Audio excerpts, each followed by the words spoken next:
Well, looky here. Looks like we're back with another DanMachi Memoria Freese video. My name is D-Free, and for this one, we're going to go ahead and talk about what everybody should have. If you don't have it, maybe you already accepted it. If you didn't accept it, you didn't get it, I don't know what to say.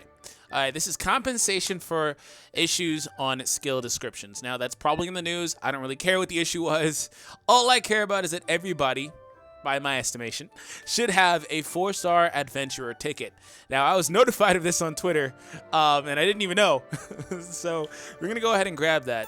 So that ticket is basically the equivalent to what you're able to get when you first start out playing the game. If you didn't know, from up to 3 days after you start playing the game, just when you start your account, you are able to go ahead and get a beginner pack, and it costs like, I believe, 400 iris. It lets you get that and paid iris only, and you're able to from there go ahead and choose any adventurer or assist character, I believe, that you would like to.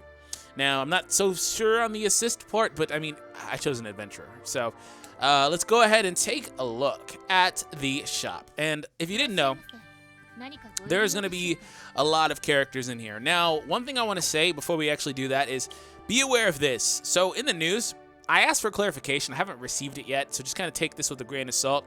But in the news, if we come back and go over to update, right here it says we will revise the lineup for Ticket Gacha and Exchange in late April. So in late April, they are going to be changing the lineup for the Adventurer Special Exchange and things of that nature. So this means that basically, you know, certain units may be added, certain units may be removed, what have you. If you're somebody that's looking to get maybe Sparkle Princess Ice, right? You know, she's amazing, one of the best characters, if not the best character in the game. She carries a lot of people. You know, Lafia as well. If you're looking for somebody specific that hasn't been added, like the new Chigusa, Oka, or Otara, you know, things like that, they may be added post this change. And again, it says in this news update that there's no actual date yet for when they're doing that. They said they'll notify, you know, stuff like that. So it just hasn't happened yet, but in late April, basically. So any day now, pretty much. So I'm basically letting you guys know this is a thing because if you want to, it is 100% plausible to wait and save because the tickets expire in 30 days, as you see here in the red text. So yeah, if you want to, feel free to wait. So this is just them letting us know in advance that they will do that. Gacha tickets and 4-star exchanges will expire in 30 days. Please be aware that we will not revise the expiration date of each ticket. They said we will continue to revise the lineup when possible. So they're going to continue to do that as well. So, you know, you have 30 days, but I assume they're going to give these out, you know, a little bit more frequently. I don't know. But it says we will update you for the date and the new lineup as soon as possible, which we have not received any notice for that. So I don't know when that's happening yet. Hasn't been put in here, but they're going to be doing that. So if you guys are interested, you can go ahead and save if nobody here really catches your eye. So we're going to come over to the shop and then special exchange. And for this, we're going to 4-star adventurer exchange. So off the bat, you see Argonaut Bell. Argonaut Bell is really, really good. You know, one thing I do have a gripe with is that you can't, like, click on this and actually see the character here. I don't know why. You can't long press. You can't click. Maybe if you do it here. Nah, no, you can't. Argonaut Bell's really good. My issue with Argonaut Bell is the way that the AI handles him.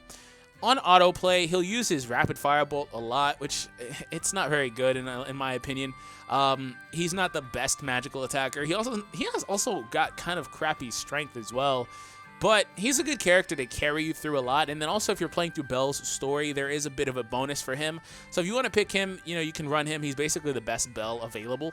So, you know, you can pick him from that. But like if you have somebody else that's good at physical attacking, you really don't need this guy. Like seriously, he pops off in AI as well in like war games. He'll use the Argonaut skill a lot, which again, a really good skill, but it's not the fastest. It's not the best in something like war games. So take it with a grain of salt. He's a good character, but just kind of want to let you guys know that. Now, I don't know off the top of my head every single character and what they do, but if there's somebody you are interested in, feel free to come over to the album, and you can just kind of pull them up here. Like, for example, I don't know exactly what this Ice does. She was the next one on the list.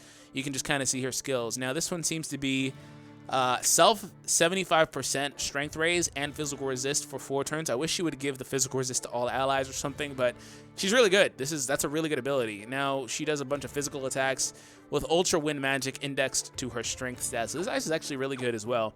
So things like that, right? You got to go ahead and make sure that you kind of choose what is best for you. But I do plan on telling you guys some of the other good adventurers to pick up. Now this Lily right below Ice, the third one on the list, she's basically the best healer in the game, but not really, but she is because of the fact that she also detoxifies, meaning she removes status ailments. So removing status ailments and healing at the same time is incredibly good, right? That's one of the ways, again, we go back to wargaming, we go back to PvP, that's one of the ways that you're able to survive a bit longer in terms of playing that mode. You're able to get a character that can do a little bit of both, because if you don't, you just have a healer, I mean, that's good, but in most cases, you're going to get poisoned off the bat, so that's where that's really good. But also, keep in mind, there's also a 3-star Lily who is able to basically do the same thing. So if we come back over to the album, and we go down to Lily, right here, you see, low heal and ailment cure. This Lily does the same thing, low heal. She also can ailment cure. It's just they're not in one, which is unfortunate, but she can kind of do both. This Lily carried me through a lot of content, this one, until I got this one. But she's basically the best healer in the game. Now, another more practical healer is, if we come over to the shop again, we're going to bounce back and forth a lot, guys. Another more practical healer would be Riveria. She's really good because she has a very powerful heal. She also has a lot of ally support skills, you know, endurance increases and physical resistance increases. I believe her heal also gives allies a 10%, you know, physical resist or endurance boost. I believe it's endurance, actually, for 2 turns, which is a little bit, not very much and not very long, but still very helpful, right? So if you're looking for a healer, I would go for that. And one thing I do want to point out before we proceed, if you don't have a healer, get a healer. Like, seriously, get a healer. That is your first priority. If you have a healer, your next priority would probably be a mage. Riveria is kind of cool because she doubles as both. She can do magic damage and be a nice supporting healer. So she can kind of do both. So she's actually a really underrated option.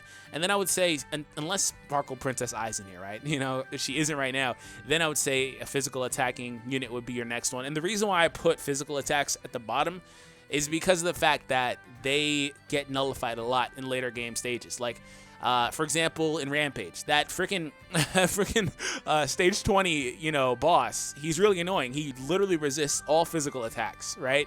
So things like that. Physical attacks, physical attackers, to be more specific, unless they can do other things like debuff, like this Mikoto's a really good debuffer. You know, they kind of get walled hard, to be honest. So that's just kind of my opinion on it. Of course, another mage that we have here is Lafia. You're gonna have to kind of dig into some of these guys because Betloga's right here. He's really good, actually. He kind of does something similar to Argonaut that Bell has, and he indexes his magical attacks to his strength stats, so that's really good as well. If you're looking for a character that can do magic damage, you know, but with all of the bonuses of being a physical type unit, that's Betloga. Also, Wealth. You know, I can't really talk about Wealth in any way bad because Wealth is a really good tank.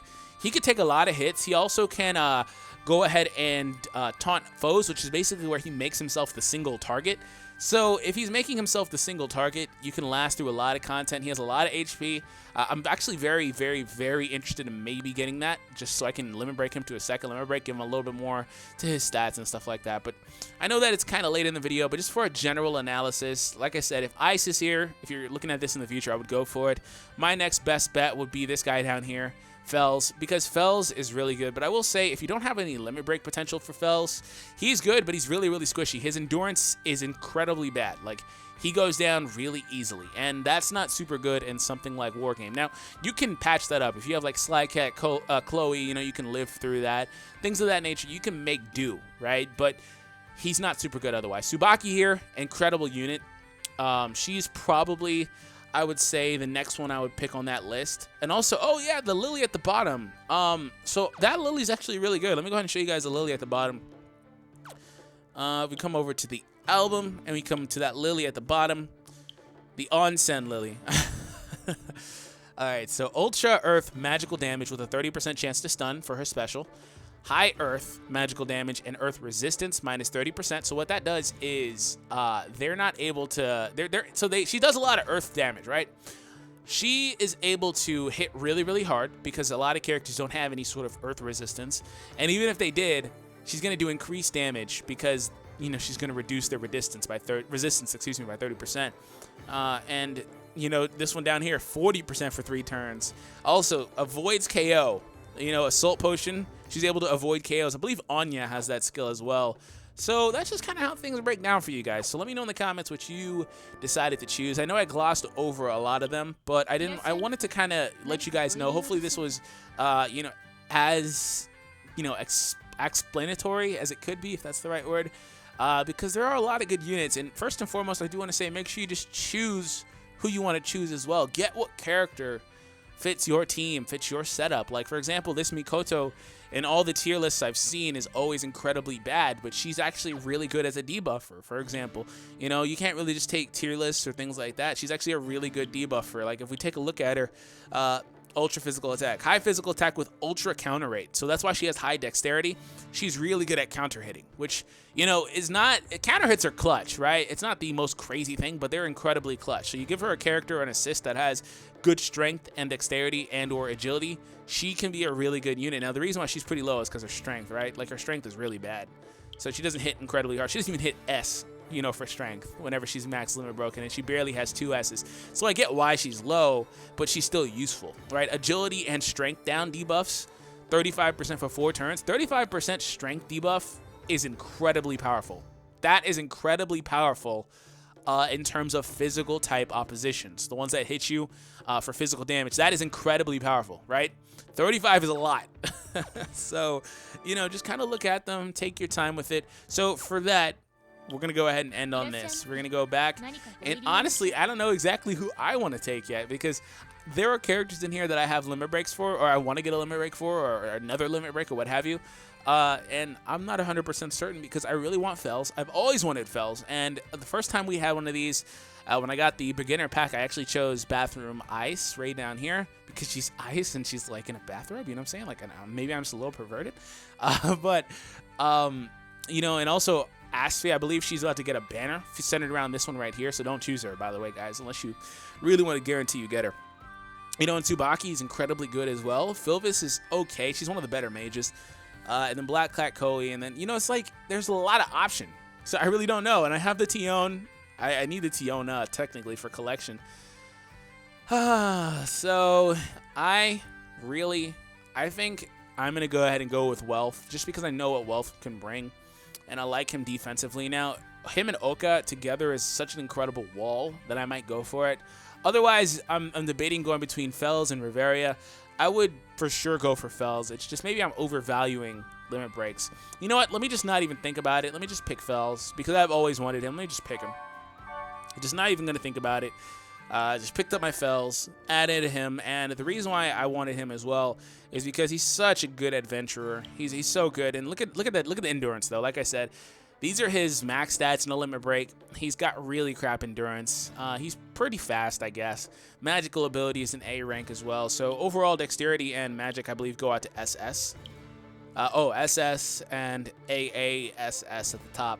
So status though, high heal and removes all debuffs except assist skills. Now, if you didn't know, this basically removes the debuff that the Mikoto that we were looking at would have applied to the opposition. That is incredibly good, because if you come to war games, a lot of people run a lot of debuffs. Now, the only thing it can't do, as you see, is take off the assist skill debuffs. Like, for example, there's a Ganesha, there's a couple of them, that reduced the opponent's strength value by 3% or 6%, what have you, depending on the limit breaks. So that can't get rid of that, and those type of things do stack. So that's kind of why, like, assists are so good in this game. And I do have a video planned for assists, but just be aware of that. Also, like I talked about way earlier with the Lily, he has a heal ability and ailment cure. Also, his heal is stronger. It's a mid heal. So like I said, he's basically the best healer in the game.